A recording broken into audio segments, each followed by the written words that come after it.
ठरलं तर मगचा एक धमाकेदार प्रोमो आता आला आहे. तर या प्रोमोप्रमाणे सायली आणि अर्जुनला दाखवलंय. तर आता इथे सायली म्हणते त्या गाठोड्याचा ठाव ठिकाणा पाहिजे असेल तर असं म्हणून ती आता अर्जुनच्या गाण्यामध्ये काहीतरी सांगते बघा प्रेक्षक सायली. तर आता अर्जुन म्हणतो ठरलं तर मग. तर आता इथे अर्जुन फोन करतो प्रियाला आणि म्हणतो मला माहिती आहे तू कुठे सायलीचं गाठोडं ठेवलं असते असं म्हणतो आता तो. तर आता प्रियाला शॉक बसतो. लोकांना चकवा देऊन ही प्रिया पलड्यात पटाईत आहे असं म्हणते आता प्रिया आणि आता ते गाठोडं ठेवते ती आपल्या गाडीमध्ये. तेवढ्यातच आता तिथे अर्जुन आणि सायली येतात बघा प्रेक्षक हो. तर आता इथे सायली आणि अर्जुन दोघे आलेले असतात आणि आता सायली म्हणते काय लागला की नाही झटका. आणि आता इथे प्रिया खूप घाबरलेली असते बघा प्रेक्षक हो, कारण आता गाठोडं तिच्याकडे असतं आणि अर्जुन आणि सायली आलेले असतात. तर काय वाटतं तुम्हाला प्रेक्षक हो, की ह्या वेळेला तरी प्रियाला पकडतील काय सायली आणि अर्जुन आणि आता सायलीचं म्हणजेच आता ती ओरिजिनल तन्वी आहे म्हणून हे सत्य बाहेर येईल का बघा प्रेक्षक हो. कारण आता ही प्रिया जी आहे ती खोटं गाठोडं घेऊन मीच ओरिजिनल तन्वी म्हणून राहत आहे ना बघा प्रेक्षक हो.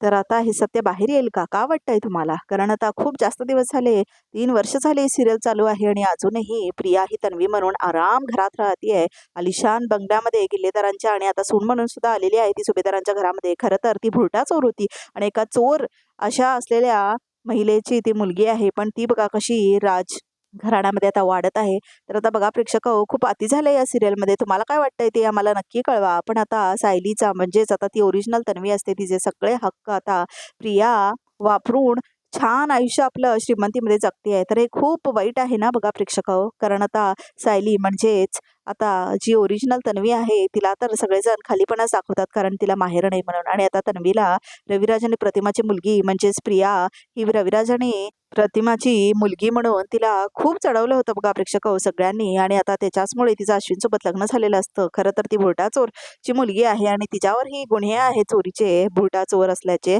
तर बघा प्रेक्षक हो, अशा मुलीला अशा ठिकाणी आणून ठेवलंय फक्त त्या गाठोड्यामुळे. तर ते गाठोडं खूप महत्वाचं आहे. पण आता गाठोडं ते काय आणि कसं तिला मिळालेलं आहे किंवा काय आहे त्याच्यामध्ये बघणं खूप इंटरेस्टिंग आहे. आणि आता अर्जुन आणि सायली दोघे मिळून काय करणार आहेत हे बघणं पण खूप इंटरेस्टिंग होणार आहे. पण आता हे तन्वीकडे म्हणजेच ह्या प्रियाकडे गाठोडं आलं कसं ते एक प्रश्न आहे. कारण अर्जुनने आपल्या खोलीमध्ये ठेवलेलं असतं ते. तर आता प्रिया असं पळून बिळून जाऊन ते गाठोडं शोधून घेऊन आली आहे आणि हा अर्जुन तसाच बसला आहे बघत. म्हणजे हे पण मूर्खपणा आहे. कारण आता प्रिया काही करत असते आणि या लोकांना कसं काय कळत नाही. त्यांच्या घरातून गाठोडं घेऊन येते बघा ती प्रेक्षक हो प्रिया. आणि नंतर जाऊन ह्याला कळतं म्हणजे या अर्जुन आणि सायलीला की ही गाठोडं घेतली आहे म्हणून. तर आता बघा प्रेक्षक हो, असं वाटतंय की प्रियाला पकडणार ते, पण प्रिया अशी आहे असं दाखवणार आहे ते की प्रिया पळूनच जाणार आहे ते गाठोडं घेऊन. त्यामुळे आता काय करतील अर्जुन आणि सायली हे बघणं पण खूप इंटरेस्टिंग होणार आहे. कारण जरा तरी डोकं लावलेलं दाखवा प्रेक्षक हो. कारण अर्जुन हा मोठा वकील असतो आणि प्रिया ही काहीच नसते, चोर असते ती. तर त्यामुळे एवढा मोठा वकील असतो त्याला एवढी साधी गोष्ट कळत नाही आहे का? ते बघणं जरा आश्चर्यचकित वाटतंय बघा प्रेक्षक हो. कारण आता अर्जुन एवढा मोठा वकील दाखवलाय तरी त्याला कसं काय कळत नाही आहे की ही ओरिजिनल तन्वी नाही आहे ही प्रिया म्हणून. कारण आता खूप दिवस झाले, 3 वर्ष झाले तरी हे चालू आहे. आणि मधुफोनवर हल्ला करणारा कोण ह्याचा तर शोध सुद्धा घेतला नाही आहे पोलिसांनी. म्हणजे बघा प्रेक्षक हो, त्यांच्यावर एवढा मोठा हल्ला झाला एवढ्या मोठ्या घरामध्ये आणि त्या दिवशी कसं काय शक्यच नाही ना असं होणं. कारण हल्ला करणारा माणूस काहीतरी पुरावा तर ठेवतोच ना. तर नागराजला पकडणं सोपं होतं. पण आता शोध पण नाही घेतला आणि त्या कायच नाही घेतलं बघा प्रेक्षकावर. नागराज आराम फिरतोय. तर आता पोलिसांनी का शोध नाही घेतला हे पण कळत नाही आहे खरं तर. कारण आता स्टोरीज बदलून टाकली त्यांनी. मधुभाऊ तर पडलेले आहेत म्हणजे हॉस्पिटलमध्ये, त्यांचं काय दाखवत पण नाही आहेत आजकाल. तरी ह्यांच्यावर हल्ला करणाऱ्या माणसाचा जरासं काहीतरी तरी दाखवायला हवं होतं ना प्रेक्षक. काय म्हणता तुम्ही? तुम्हाला काय वाटतं? कारण हे थोडं पचण्यासारखं नाही आहे की मधुभाऊंवर एवढा मोठा हल्ला झाला आणि पोलिसांनी काहीच केलं नाही. म्हणजे काही इन्व्हेस्टिगेशन नाही, काय नाही बघा प्रेक्षक. तुम्हाला काय वाटतंय ह्याबद्दलही तुम्ही सांगा. आणि असं का केलं असेल की मधुभाऊंवर हल्ला करणाऱ्या माणसांचा काही शोध वगैरे घेण्याचं काहीच नाही दाखवलं ना सिरियलमध्ये बघा प्रेक्षक. आणि आता तिथे तन्वी होऊन ती प्रिया मात्र आराम ऐशोआरामामध्ये जगतीये आणि आता ती मधुभाऊंना शुद्धीवर पण यायला देणार नाही बघा प्रेक्षक. कारण मधुभाऊ शुद्धीवर येणार म्हणजे जाऊन मारण्याचा प्रयत्न करणार ही प्रिया. आणि हे सगळे तर आहेतच बावळट, म्हणजे ही प्रतिमा वगैरे आता त्या प्रियाला घरात घेऊन बसलेले आहेत. आता तिला घराबाहेर काढलं असतं तर काहीतरी झालं असतं.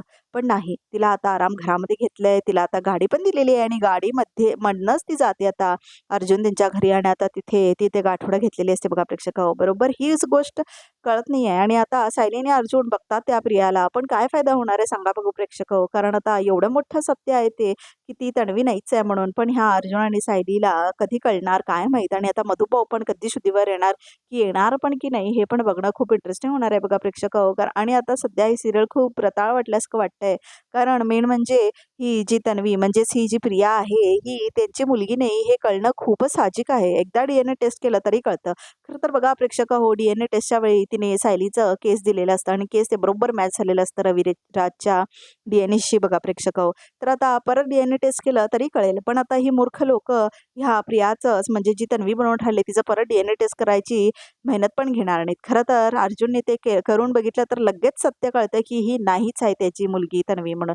पण अर्जुनला पण इतकं बावळ दाखवलंय की त्यांनी एक DNA करायचा पण नाही समजला की गरज आहे म्हणून. आता सत्य उघडा होईल प्रेक्षक हो, जर त्या प्रियाचं DNA टेस्ट केलं तर. पण नाही. किती लांब सडक ओढत चालले. 3 वर्ष झाली या सीरियलला बघा प्रेक्षक हो. पण काय करायचं? ते सत्य तर अजून उलगडतच नाहीये. आणि आता काय आहे 60 वर्षाची झाल्यावर प्रिया कळणार काय ते सत्य किती नाहीये तन्वी म्हणून, जेव्हा सगळे गेलेले असतील वरती त्यावेळेला. खरंच प्रेक्षक हो, खूप जास्तच चाललंय हे आता. आता तरी एक्सपोज करायला हवं ना, की ही तन्वी ओरिजिनल नाहीयेच म्हणून आणि सायलीच हीच ओरिजिनल तन्वी आहे म्हणून. आता खूप जास्त दिवस झालेत बघा प्रेक्षक हो. आणि आता आता तरी इंटरेस्टिंग करायला हवं ही सीरियल. किती सत्य आहेत अजून या सीरियलमध्ये. त्या नागराजचं पण जरा पण सत्य बाहेर येत नाहीये प्रेक्षक हो. मैपत तर एवढा मोठा गुंड आहे, म्हणजे पुरी दुनिया त्याच्या हिशोबाने चाललंय की काय असं दाखवतायत बघा ते प्रेक्षक हो. एवढं पण नसतंय ना प्रेक्षक हो, की पोलीस त्याच्या खिशामध्ये, डॉक्टर त्याच्या खिशामध्ये, पुरं जगच त्याच्या खिशामध्ये आहे आणि तो माणूस मोकाट कुणालाही मारत सुटला आहे. म्हणजे कायदा, न्याय असं काहीतरी असतं की नाही? खूपच घाण दाखवलंय खरंच प्रेक्षक हो. आणि आत्ता तरी काहीतरी दाखवा चांगलं आहे सीरियलमध्ये. आणि जेलमध्ये गेलेली साक्षी पण लवकरात लवकर सुटणार आहे बरं का प्रेक्षक हो. आणि आता ती बाहेर आलेली आहे, म्हणजे आम्हाला लवकरच दिसेल ते. पण ॲक्चुअली शूट झालेलं आहे, त्यामुळे आता साक्षी पण बाहेर आलेली आहे बघा प्रेक्षक हो.